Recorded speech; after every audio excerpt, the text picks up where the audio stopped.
Take our lead. Let's help you make your mark. Our goal is your satisfaction. Let us show you the way.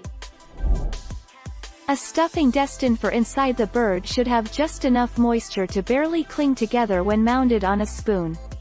If it's too wet, it can't soak up the juices from the bird. A stuffing baked in a casserole dish needs a cup or two of stock poured over it to keep it moist during baking.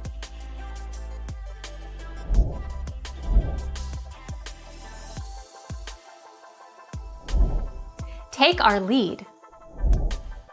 The stuffing should be moist, but not wet.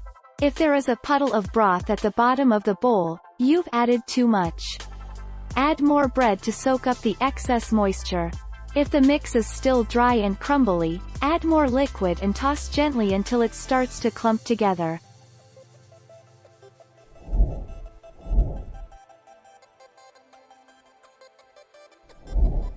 Take our lead. 30 minutes. Reheat stuffing in a baking dish in the oven.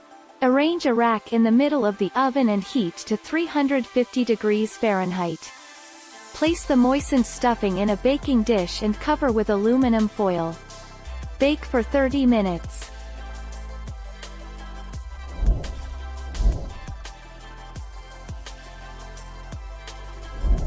Take our lead. Let's help you make your mark. We recommend adding stock a little at a time, -1/2 cup to 1 cup, depending on how much stuffing you're making, and waiting for the bread to absorb the liquid before adding more. Once the bread is moist but not sitting in a pool of stock, it's ready. Thank you for watching. Please subscribe and hit the bell notification.